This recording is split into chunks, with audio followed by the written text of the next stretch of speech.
didn't think we'd be opening this pod with this statement, but win and you are in. Absolutely crazy, but we'll take it. Hello, everybody, and welcome back to Charge On. As always, I'm your host, Sean Green. And yeah, I didn't think so. Nick didn't think it. Rob certainly didn't think it.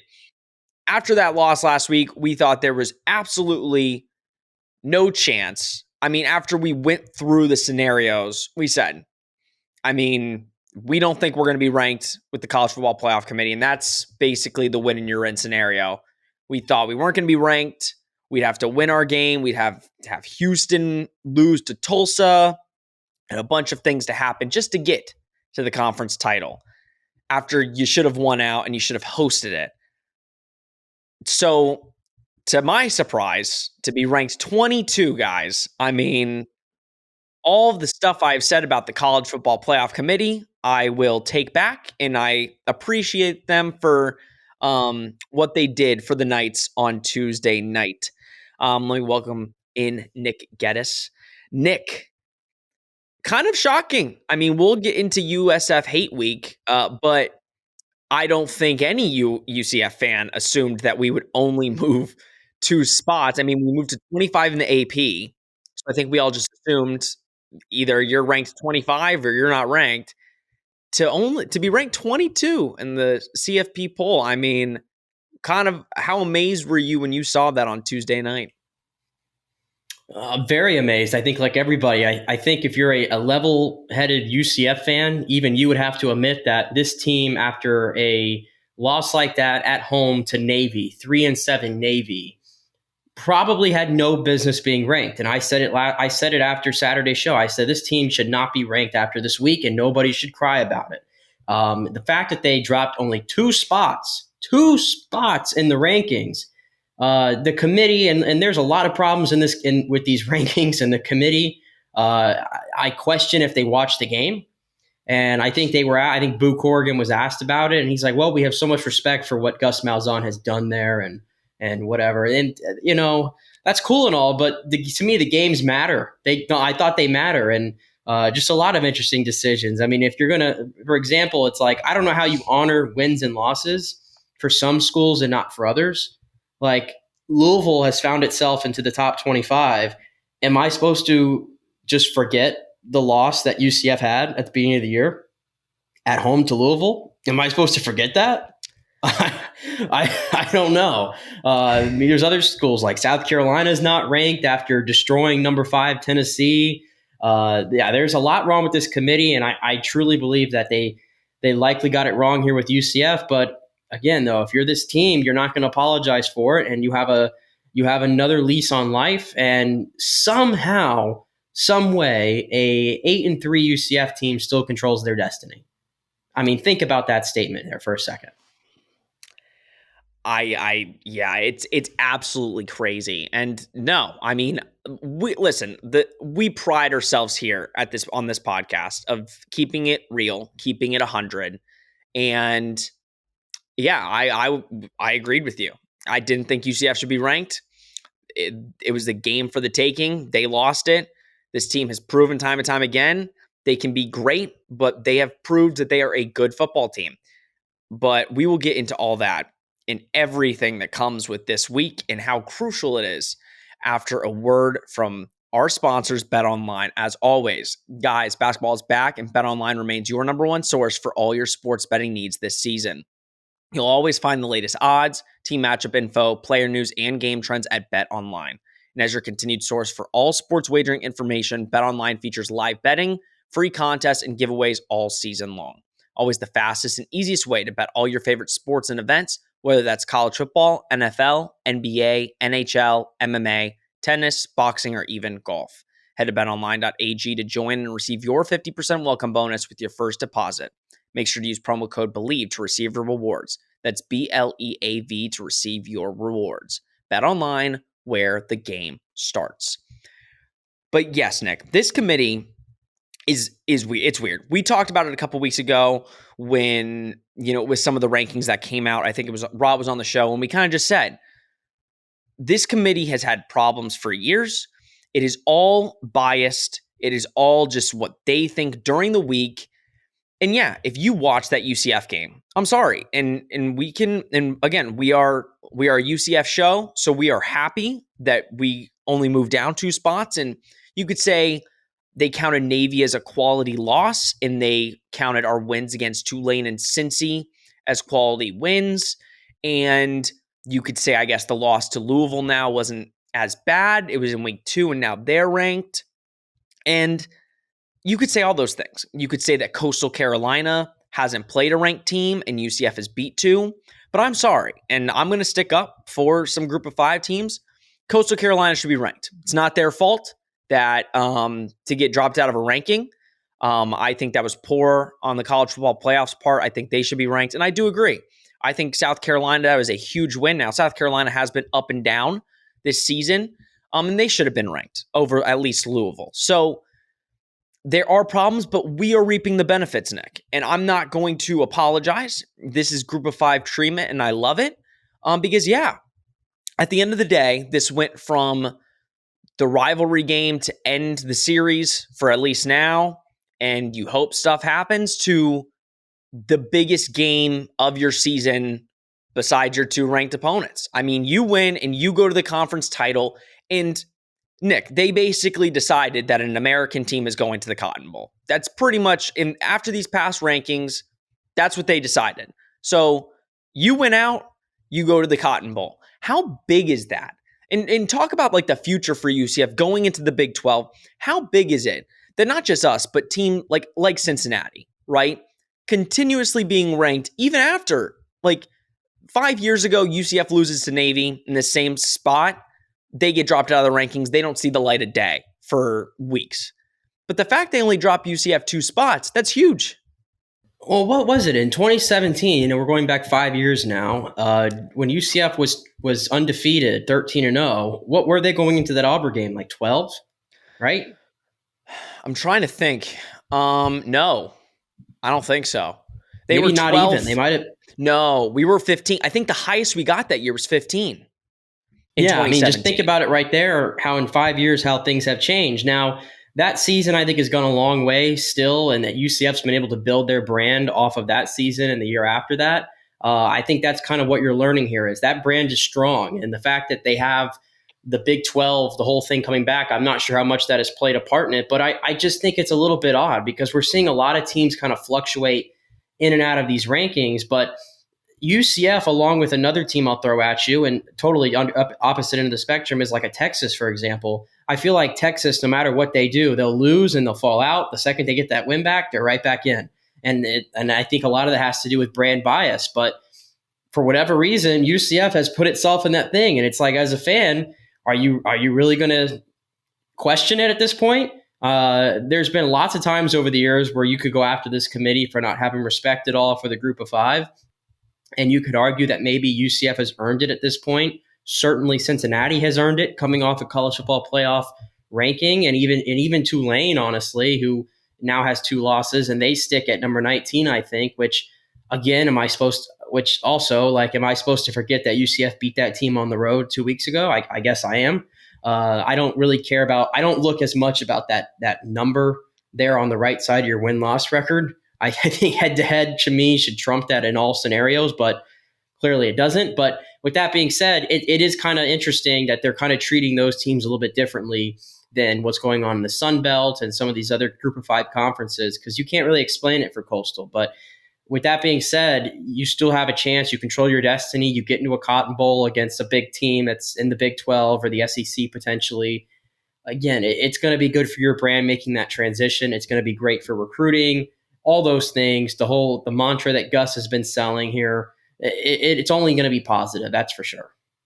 And I think this is what UCF fans really have to kind of look at the bigger picture. I see a lot after the Navy loss. And again, I understand frustration, and I understand after a game that was, again, we said it was one of, if not the most disappointing losses in recent UCF history. That was what it was. But I saw everybody coming for Gus's head, saying he should be let go. This is ridiculous. I'm sorry. But if this doesn't show you exactly why, and no, it's absolutely ridiculous.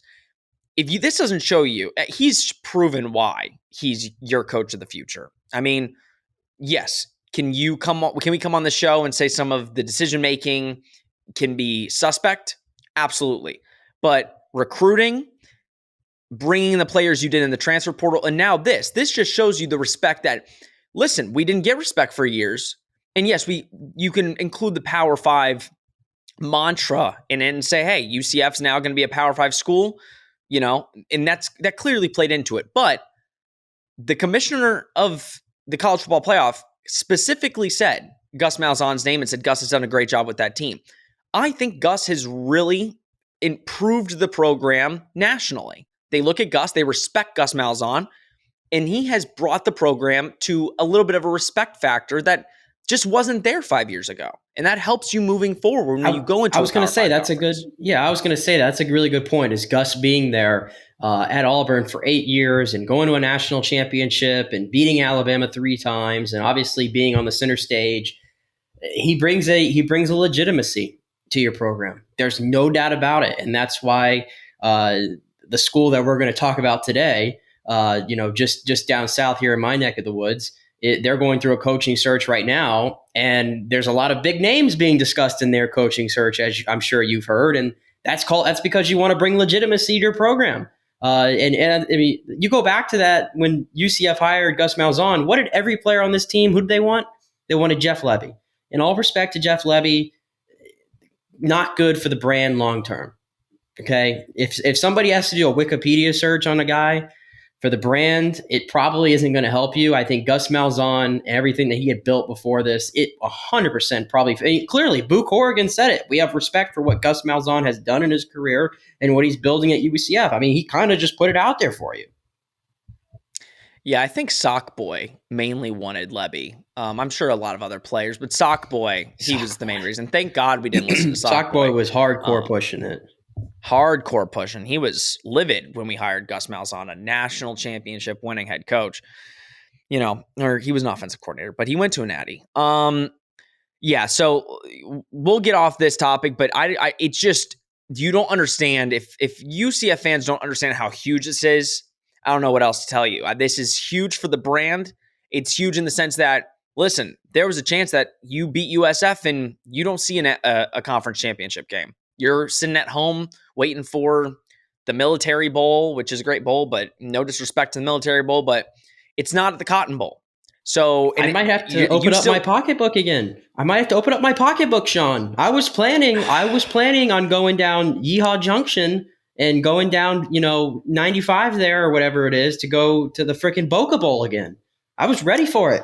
And I thought I was going to have a nice, little cheap, drive down there, whatever. But now it's back on the table. A Dallas trip is back on the table. And we were saying, like we always said, we said, yeah, they might, but we said since the beginning of the pod, whatever bowl game they go to, we're going to it. And when we thought Cotton Bowl, we're like, Dallas, that's a trip. That's, those are some tickets, man. And then when they lost, we're like, well, bright side is we save a little bit of money. Bright side, but yeah, might not be the bright side anymore. Bright side is we might actually get to the game now. Downside is we're gonna have to spend some money, but yeah, there's a lot. Please don't go to Boca, because please don't go to Boca. Boca sucks. Please don't make me go down there, please. I'm fine with Tampa. Put me in the Gasparilla again. I'm down. But I'll take the Cotton Bowl. I mean, give me Cotton Bowl. Been there, done that. But no, we'll get off this subject. But I will say, I am not going to apologize for the ranking, and no UCF fan should, because like you said, Nick, we've had years of pain and problems with this college football committee not putting us where we should probably have been ranked, especially in 2017. So we're going to take it now and we're going to run with it. Coastal, I feel bad for the Coastal Carolina fans. I do think they deserve to be ranked. I do think they deserve to be ahead of some of the teams that are there. But you also, if you do look at strengths of schedule, they have not played a team in the top 25. So I also understand that aspect. But we're not going to apologize. UCF, win and you're in. And who are you playing? Your rival, which hasn't been much of a rivalry, if we're being honest, the last however many years. It's been all UCF. Last year, close game, 14-10. It was a barn burner. I mean, it was tough. It was tough sledding. UCF kind of, some people say UCF got saved at the end. Others say it was the right call. It's neither here nor there. But this USF team, they are a completely different spot than they were a year ago, Nick. And I mean, you're in Tampa. You talk about Tampa sports every day on the JP Peterson show. You guys should tune in. We'll link it down below for you guys to check it out because it's interesting.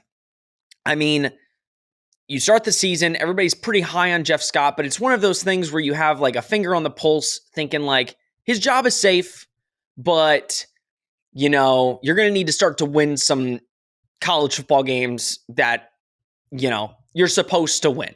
I mean, you can't just go out and lose to every single opponent on your schedule that's not in the grand scheme of things in the college football world.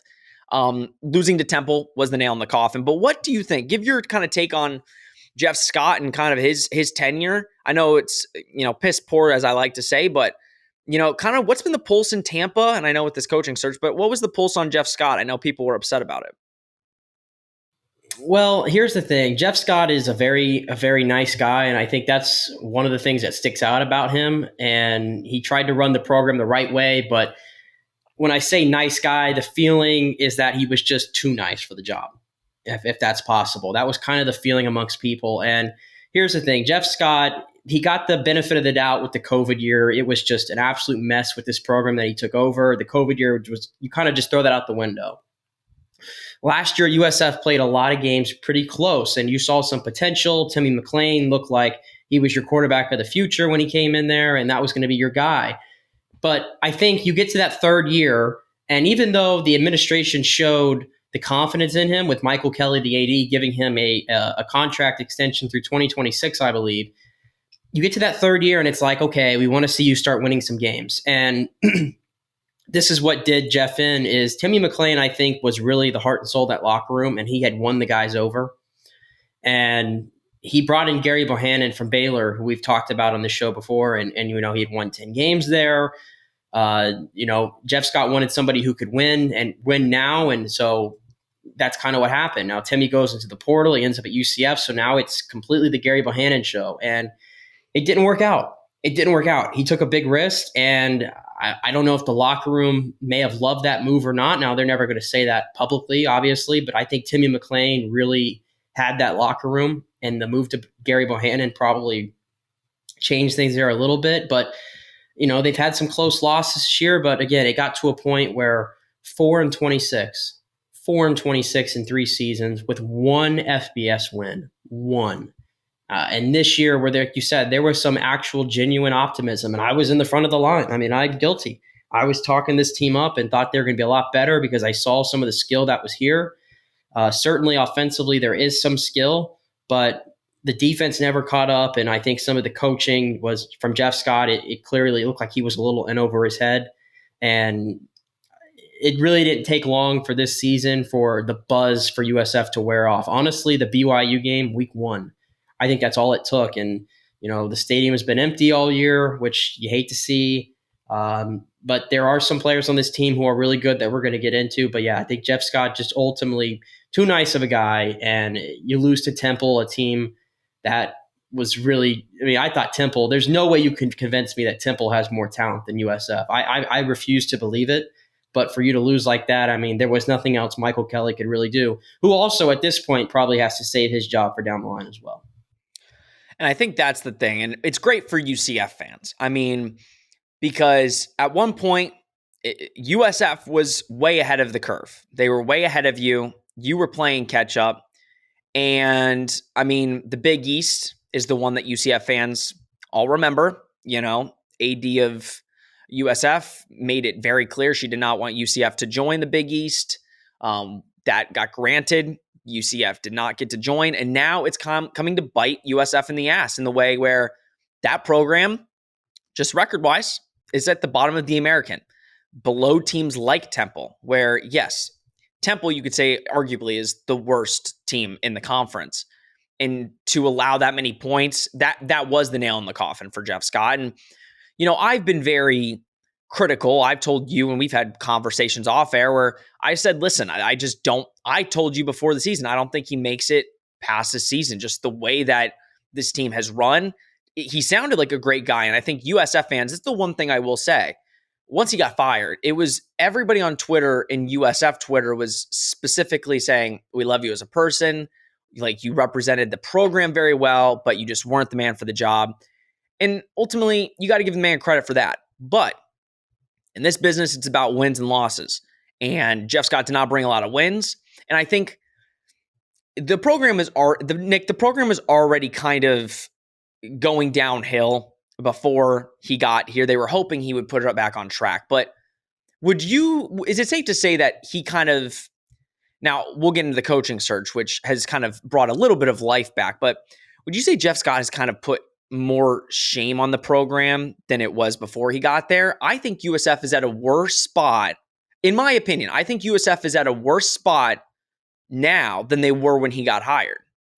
Well, I would disagree a little bit. I think he really got out there in the community and tried to do his best to get some buzz around the program and doing events and showing his face a lot and trying to do those things the right way. He also had a really good vision to know that, hey, we need to get this indoor practice facility in here. Like, it can't be like this anymore. We can't be practicing in a random field on campus. We need to get it indoor, right? And so they were able to get that done. He had the vision along with Michael Kelly that saying, hey, we need to get an on-campus stadium. You know, it's cool that we play in a stadium that hosts Super Bowls and college football playoff championships, but for our program and where we're at right now, that stadium right now is almost a burden, and I don't think it's really doing a lot. And you know, just for those of you who aren't familiar with the area, the difference in the on-campus stadium, it's about a good 30 minutes away from campus. Raymond James is from USF's campus. So USF's playing a lot of games at noon. You can kind of see why there's probably a lack of that stadium, that fan base and the students getting over there. It's also a big commuter school, so you're kind of working uphill to begin with. So he had a lot of obstacles in his way, but it looks like rock bottom now because it is in the win column. But I do think Jeff Scott did everything you could ask of a head coach except win games. I truly believe that. And I think that's why when he left, everybody kept it strictly to what they saw on the field, and it wasn't about anything that happened off of it. Yeah, I mean, UCF is Tampa's hometown team, so I'm sure they know exactly kind of the stadium, the where the stadiums are and all that stuff. But no, I think, again, we'll get into it now, but USF, listen, it is USF Hate Week, so I have all the pleasure in the world saying that USF is this bad. But it's, I think, a different vibe, Nick. If we beat Navy, I think I'd be having a different vibe on this show. I'd be, maybe having a beer on the show, kind of just enjoying life. Unfortunately, I can't do that because this is a huge game, like huge game. If you would have told me 3 weeks ago that I'd be stressing out over a USF UCF matchup, I would have laughed in your face and I probably would have canceled our show. But it's a huge game. And I think it's kind of what we talked about last week with Navy, where I said where a team is most dangerous is when they have nothing to lose. When they have, what do they have to lose? USF is the epitome of that. They are 1 in 10, 1 in 11, 1 in 10. Their head coach is gone. They're in an interim head coaching position. Some of these players are playing clearly for whoever's coming in. They're trying to show something on film either to transfer or for whoever the next coach is. And I think that's where it's almost good that UCF has to win this game to get into the conference title. Because this, the way this team has played sometimes this year, if they beat Navy, this is a game that UCF might have just taken off and just said, "Oh, we're already good." But this is a must win. So how dangerous, and we'll get into the players and stuff and like right now, but how dangerous is this USF team? Now we said UCF is clearly more talented, and I know people get annoyed by that, but they are. They're the more talented team. They're the most talented team in the American on paper. How dangerous is this USF team where a couple weeks ago we're thinking it's a blowout, but coming off of a Navy loss, how dangerous is a USF team at home Granted, it's pretty much a home game for UCF. Well, I said at the beginning of the year, I said this game was not going to be just a layup. Now, I didn't expect them to be 1-10. I didn't expect Jeff Scott to not be the head coach, and I certainly didn't expect Byron Brown, true freshman, to be the quarterback. And I truly think that is the big reason why a USF team is dangerous, because last week against Tulsa, and granted it is Tulsa, but first start, true freshman, Gary Bohannon injured, Travis Marsh gets injured. We're throwing you into the fire, kid. Daniel Del Prado, the interim head coach. I mean, it all just looks like it's a mess, right? And he goes out there. I think he completed his first 18 or 19 passes in the game. And he ends up 21-25, and he had 76 yards on the ground as well. They put up 42 points offensively. Just in general, USF, their offense is not the problem. It is their defense, but their offense can really score, and Byron Brown showed a lot. And here's the thing. He's also auditioning, as you said, for the next head coach. This is basically what this is. And, Will Turner from 247 Bulls, who he has great coverage. We had him on our show before Byron started, and I asked him about him, and he said, he's the only guy, and he covers a lot of recruiting, Will does. He's the only guy that I've gone back to look at 2 times extra and stayed. And I got in my car and went to this town, Rolesville, North Carolina, is where Byron Brown is. So he saw a lot of him to begin with. So he makes this team very dangerous, having nothing to play with, to play for, and you have nothing to lose. And this is the last war on I-4 in the American Conference. It's the last one in the foreseeable future, which is garbage to begin with, but it is what it is. And, you look at the all-time record between these two teams. They've played 13 times. UCF's got 7 wins. USF's got 6. This is a chance to tie it up before we play again somewhere in the near future. So there are some things here, some factors. And, of course, it's a chance to knock your rival out of everything. Knock him out of the conference championship game, knock him out of the Cotton Bowl, all these things. So I'm not taking the USF Bulls lightly by any means. I'm not saying that as a Tampa person. I'm just saying that everything I just laid out, I think, is valid reasons for this.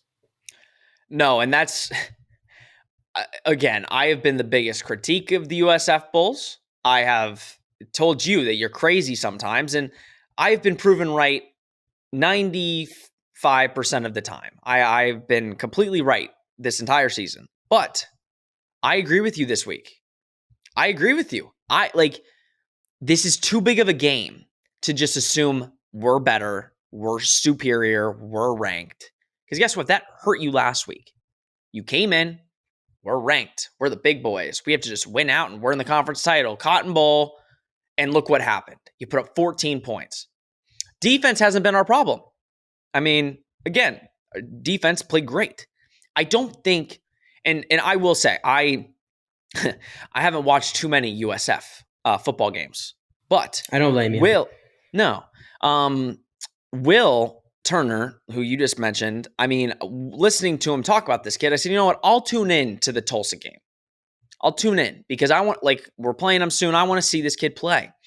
And if you are a UCF fan, I'm assuming that 95 to 99% of you have not watched him play, did not watch the Tulsa game, and just assume we're going to wipe the floor with USF, which is fine. You can go into the game like that. I watched him, and I'll say this.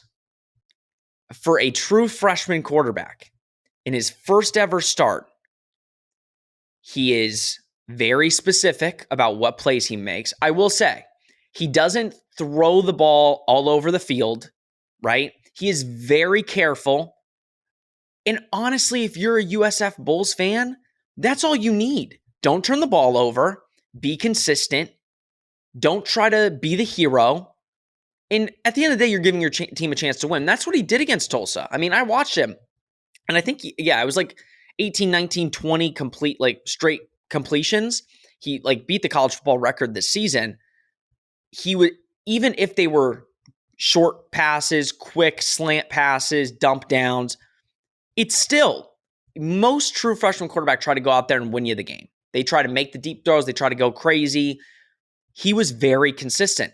I think that's dangerous for a UCF team. If he goes out and he just stays consistent, you can get yards. That won't be the problem. You can get yards on this UCF team. Now, can you score in the red zone? That's a question. And they have a guy, Brian Battie, who, again, UCF has played the best running backs in the conference. I would say he is, if not first, a top 3 running back in this conference, Nick. And if I'm the UCF defense, you just went from playing a Navy team who rushed the football really hard to Batee, who is like a battering ram, and he's quick as well. He's kind of that dual threat at running back. So kind of talk about him and what problems he can present for the UCF defense. Yeah, he's very electric in space. I mean, a good comp for him, if you're a UCF fan, is think Johnny Richardson. He has that kind of same stature, like 5'8", 165, so he's not really a big dude, but man, does he run hard. And again, he's another guy that, we had him on our show like right after the Florida game where he had one of his best games of the season. And again, just a tremendous young man with a bright future. And he's rushed for over 1,000 yards on this USF team, a 1-win team to rush over for 1,000 yards. He's among the leaders in the conference, in the country, all those things. He's just very good in space, like I said. And that's the thing. You talked about Byron Brown. He was about the performance that he had the other night. Well, when Brian Batee runs for 170 yards against Tulsa on like 19 carries or whatever it was, I mean, that's going to make anybody look good, right? So, and we saw UCF last week. Granted, they knew that they were going to run every single play in Navy, but just getting chunks and chunks and chunks and chunks, and UCF really had no answer for it for times throughout that game, right? So if you're looking for an X factor in this USF offense, it's 100% Brian Batee. And in a game like this where Byron Brown, this is a big step up in competition from Tulsa to UCF, I would expect that you're going to get a heavy dose of Brian Batee in this game. Yeah, and I think he has been the bright spot of the entire team all season. I mean, he's the guy that you have him going into next year. He's like your cornerstone piece right now. Everything else is kind of up in the air. And we said Byron Brown, right? Like he's kind of playing for, like, as crazy as it is to say, because he's only played one game. And again, we've always said you can't get too high after one game. Great performance, but he had a lot of help in the running game and not making mistakes. If you go into next season and you kind of just showed, say you go beat a UCF, in your final game, and Gary Bohannon comes back and you're having to choose between Gary Bohannon and Byron Brown, I mean, that's what that kid's probably playing for. And you're, like you said, we have way more to lose. And that's just, we have everything to lose and they have everything to gain. Yep, and some of the other guys I'll talk about real quick, the weapons, and this is a big factor in this game is Xavier Weaver, their leading receiver, who again is really underrated, I think. He did not play against Tulsa, so his status is kind of up in the air, and that's really big. Now, they did get a big contribution from Sean Atkins, so Sean Atkins really has not played that much this year, their receiver. He's a freshman, I believe, and he had 115 yards against Tulsa. And he's only got 240 on the season. So that just shows you right there how little he's really featured in this offense. But without Xavier Weaver, he got more of a chance against Tulsa and lit it up. So he's somebody you got to watch for.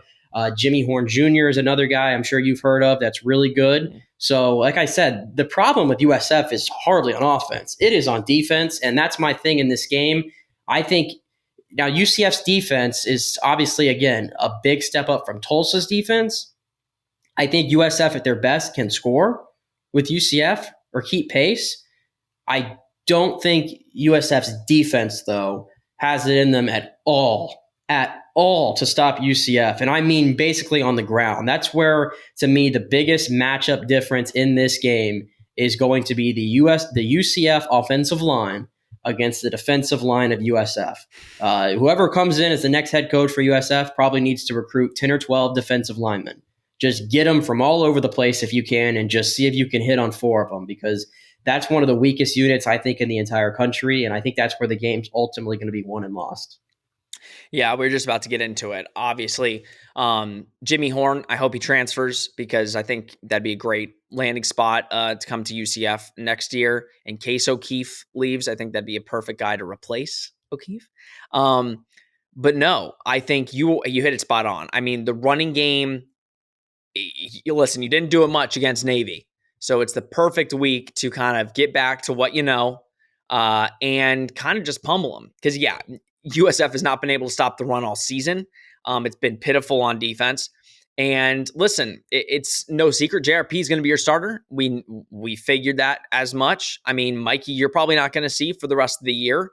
because he's a goner. This might be your last game that you see Mikey Keene on the sideline. He's going to probably transfer before the December 5th transfer window kind of opens up. But you're going to see a big dose of RJ Harvey. I think this is a big game for RJ because, again, you talked about the D-line for USF. With RJ Harvey's, change of direction, speed, and getting the extra yards, I think he is going to be a huge problem. I think you're going to still see Isaiah Bowser, Johnny Richardson, because, again, getting to the outside is also a problem for USF. I mean, I think Johnny Richardson could have a big game, which he hasn't really had this season, but JRP, Nick, again, he gets benched. We said our piece, right? We said we didn't really buy it because if his shoulder was hurting that much, you should have just sat him and you shouldn't have played him, right? Gus says, nope, JRP's your starter, and you're playing a team that cannot stop the run. Do you think he has kind of a huge game after a subpar performance last week to get back on track against a really subpar USF defense? Yeah, this is one game where, and I'm not just saying this because the offense didn't really do much with Mikey in there either, but I think the wake-up call for me was the Tulane game. Is we were all like, oh, they can't go away from Mikey. They can't go away from Mikey. Well, we learned that Tulane struggles against the run. And JRP, the way the offense looked, the dynamic of it, it just worked. So you got to tip your hat to Gus Malzahn on this one. And because of this matchup, I 100% agree that JRP should be the guy going into this game because of the strengths and weaknesses. We'll see if his shoulder's there, but honestly, I truly think UCF's going to run this ball like 40 to 45 times. I'm really expecting that. So maybe even more. And I think JRP is going to be a big part of that. Just USF, I've watched a lot of their games this year, and they just don't have the athletes on that side of the ball. They really don't. And UCF could probably play Mikey Keene, and they would be fine also scoring points on this defense. But if you really want to give yourself the best chance and get to the point where you want to have some comfort, I think JRP is the right choice for this one. Yeah, and I do think, again, we're going to get into our predictions in a second, but I think, again, you have to assume, regardless of the athletes that USF has on the roster, just assume that they're going to have their best game on Saturday. You have to assume that defensive line is going to have their best game against you, and you need to treat them like they are playing for a conference championship, because that's ultimately what you are playing for. If you go in there and assume you're playing a 1-10 football team and you just go in there and act like you're going to run all over them regardless, you're going to lose. And then we'll come on this podcast and you go from last week being the most disappointing loss to this week being the most disappointing loss. And I think that would change the program's view a little bit.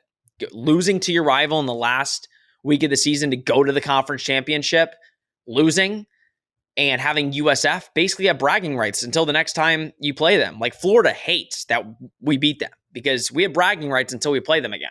And Florida fans have hated that for a year now. If USF beats UCF, let me tell you, I mean, the constant Twitter battle, what are we going to say? We're in a Power 5 conference? Yeah, we get the upper hand, but they just beat you. They just stopped you from a conference title and a potential New Year's Six bowl game. So I don't know. It's huge. Before we get into our predictions, really quickly, I wanted to say this. I don't think it's going to happen, Nick. So I will start by that. The Deion Sanders to USF situation. I don't think it's going to happen. I think it's all smoke. I don't think he's going to USF. But what I will say, and here is my one, it's USF Hate Week. I've said that like 5 times. It's USF Hate Week. If Deion Sanders gets hired to USF, that would be the worst thing for UCF. I can't remember. That's probably the worst thing that could happen to UCF at this point. Because there are a lot of kids, 4-star kids that would maybe say, yeah. Like, I mean, let's be real. Travis Hunter went to Jackson State over Florida State. If he could do that to Travis Hunter, he could do that to a lot of kids to go to the American Athletic Conference, where if Deion Sanders is your coach, I think you wipe the floor with the American every single year with how it is now. But yeah. Yeah, I think I said this on the show this week when we were talking about it. to me, it's a danger not only to UCF, but the entire state of Florida. And there's some really good head coaches in here that have done a lot in their careers. When you think of Gus Malzahn, you think of Mario Cristobal, you think about Mike Norvell, you think about Billy Napier, all these great head coaches. I truly believe wherever Deion Sanders goes, and if he goes to USF, it sounds crazy to think about. I think he becomes the top guy. I really do, and I'm just so impressed with how he's taken to college football in a short amount of time to go to a program like Jackson State and to win games like he has, to go undefeated. And you mentioned it, taking Travis Hunter, but a couple other kids that were in the top 100 as well that he poached away. He can take, I think. And again, if you're a recruit, I'm sorry, but if Deion Sanders is on the other line, I'm at least gonna sit down with the guy. Come on now. I mean, of course you are. I think if USF is really serious about it, setting themselves up for the next go of realignment, this would put USF at the top of the line. Right now, I think they have fallen a little bit in the pecking order. They would immediately be number one for realignment if Deion Sanders goes there, and they would start winning, and it would be quickly. So I do kind of see that, but will it happen? I can't for the life of me see it. Now, there's all those little peripheral reports that USF, there was interest with John Gruden. They met with John Gruden kind of on the outside. There are a lot of negatives there. Obviously, I don't see any negatives with Deion Sanders. In my opinion, if whatever you were going to give to John Gruden, just times it by 2 and see if you can get Deion there if you're really serious about it for USF's sake. But ultimately, I probably don't think it's going to happen. It just seems like too much of a pipe dream for me. I think Colorado also is a pipe dream as well. I think I'd rather go to USF than Colorado, if I'm being 100%. honest with you. But I think 100%. I think Deion, it's more likely he's going to get that Ole Miss job if Lane Kiffin leaves Ole Miss and goes to Auburn. I think that's a good fit for him. Or he might just wait another year and see if another big job comes open in the following year. I think that's more likely for him. Yeah, that's why I was kind of confused when the report was USF and Colorado State, because I'm like, he was in line to get a Power 5 job. So why would he take a lesser Look at kind job? of the Power 5 jobs that are available. Look at the ones that are available. I think Auburn, I would not. I don't think Auburn's a fit. And Auburn, the boosters there, is a train wreck. I don't think Deion wants to play that game. I don't know who wants to play that game, to be honest. I guess that's true. I think Ole Miss is actually a little bit of a better alternative. It's a bit more loose there. Lane Kiffin has showed you can win 9, 10, 11 games there, and it's okay. Wisconsin's not a good fit, and I think they're going to hire their DC anyway. Their interim head coach, Jim Leonard. That's not a fit. I don't think Colorado's a fit. I don't see Arizona State as a fit. I think the best fit of all the schools that are available right now is probably Georgia Tech, because that's where he played pro football. It's close to Tallahassee, where he played college. You're right there on the Florida. You're close to Florida, so you have a big recruiting base in Georgia, Florida, the South. I think that, to me, is the best fit for Deion Sanders, is probably Georgia Tech. And I think he can make noise there as well. Yeah, and you're in a winnable conference. I mean, that's a conference. Like, if you really look at conferences and SEC and, the America, like, he could go to a Power 5 conference and win right away. I mean, transfer portal alone, you would get every top transfer that you wanted to come. So, no, I will say that. And USF fans, you better hope and pray at night that he does come, because if he does, yeah, I agree. The rest of the state and really the college football world, I don't think people are ready for when Deion takes a head coaching job, because when he does, I mean, you're going to see a bunch of recruits just go there and it'll be decided. The question is, will he be able to perform on a coaching level? I think that's the only question, though. Are his teams going to go up to par with the top teams in college football? But that's really the only thing. I think recruiting is the reason you hire him, and just the mantra that is Deion Sanders. But that's the one good thing we will say about USF, which isn't even a good thing to say. It's more so Deion. And if he goes to you, then yeah, good on you guys. But let's get into our USF Hate Week predictions, shall we? All right, so me and you are going to be at the game. We will be at Raymond James in pretty much Bounce House home number 2. I'm assuming a huge crowd for UCF this Saturday night game. So you're going to see it'll be interesting. I think the atmosphere will be, because usually the games at Raymond James are during the day. They're usually at like 1 o'clock, 3 o'clock. But kind of the bet online spread is 20 points. UCF is favored by 20. Give your kind of take on the game, and then I'll give you how I kind of view this game. But go ahead and give your predictions. Yeah, I guess I'm kind of taking the points because I had 45-24 was my prediction here. I think USF can score on a lot of teams. I don't think they'll be able to pass 30 or get close to 40 like they did against Tulsa against this UCF defense. I just don't see it happening. I think they're going to get a little bit of an uplift, though. Probably early on, they're going to be amped up to play because this is a rivalry game and it's the last one for a while. But this is the 128th ranked rushing defense out of 131 teams. Okay. And I said earlier that I think UCF is going to run for 40, 45. They might run for more. And I think they're going to do that. They're going to wear out USF. They're going to test their depth a little bit. And I think they're going to eventually just start pouring it on to them. So 45-24 UCF I got.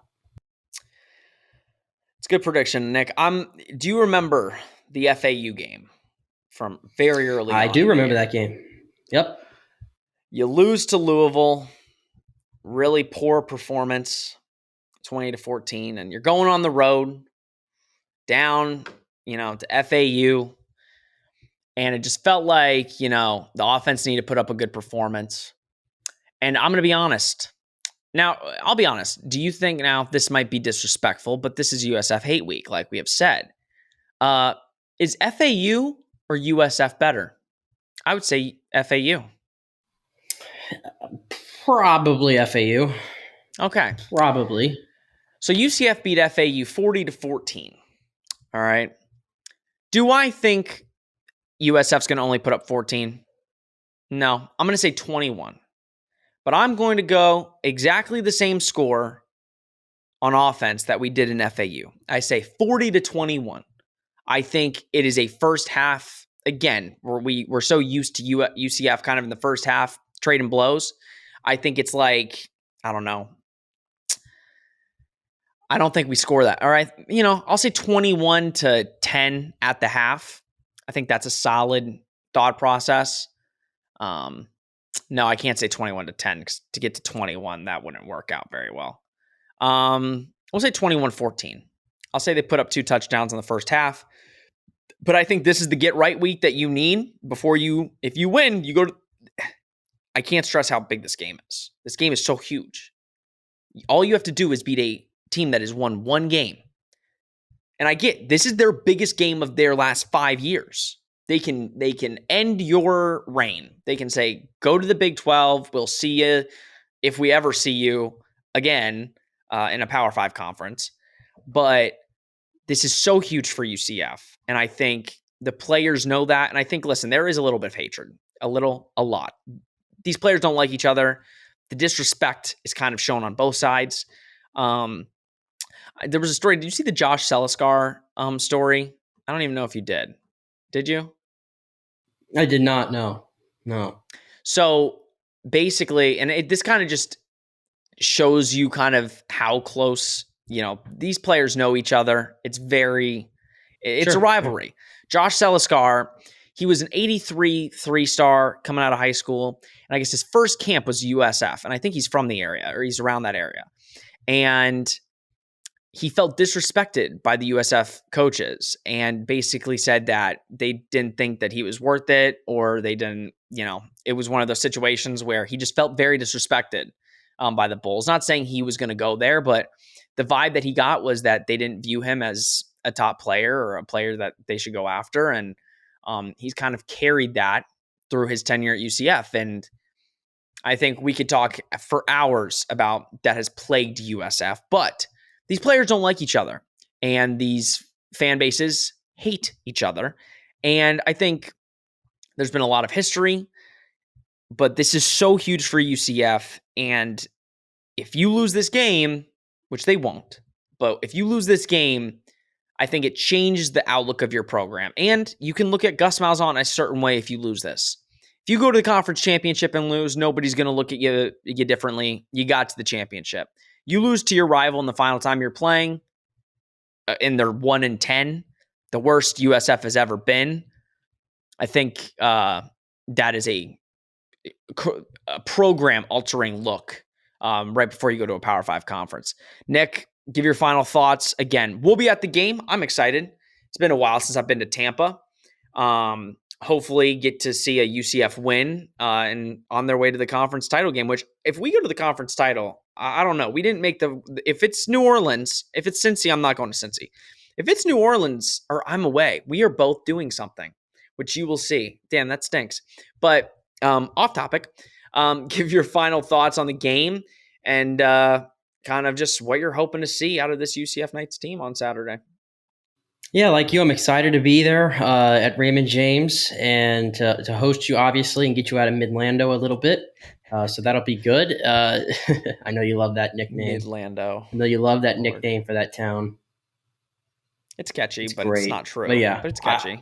But you got everything. Like I said, you got everything in front of you here. Still, remarkably, shout out to the College Football Playoff Committee for that, as we said. And if UCF is about it, you go ahead and take care of business. It's that simple. We've been saying this is a good UCF team, not a great one, but if you're even a good one, I'd argue you go take care of business, get it done, and then keep moving up from there. And I will say this, you are good right now, but you have a chance to be great. You have a chance to be one of the great teams. If you win out, I mean, you will be talked about for the rest of the time. I mean, look at all of the previous New Year's Six bowl teams. I mean, we can't shut up about them still. So win and you're in. That's all we have to say. All right, guys. We didn't even say happy Thanksgiving. It's Friday. Thanksgiving was yesterday. So I hope you all enjoyed your Thanksgiving. Sorry, it's USF Hate Week. We're past the holiday, man. Black Friday edition. Wow. We are just ready for the game. All right. Thank you so much for tuning into Charge On. Huge game. Hopefully we guys see you there. If you see us and you watch us, we'd love to say hi. And they're not going to be that many people there for USF. So it might be hard to spot us in a crowd of UCF fans, but be sure to just enjoy yourselves at the game and hopefully, definitely get a UCF dub to head to the conference title game. This has been Charge On, presented by Bet Online. We will see you on Monday.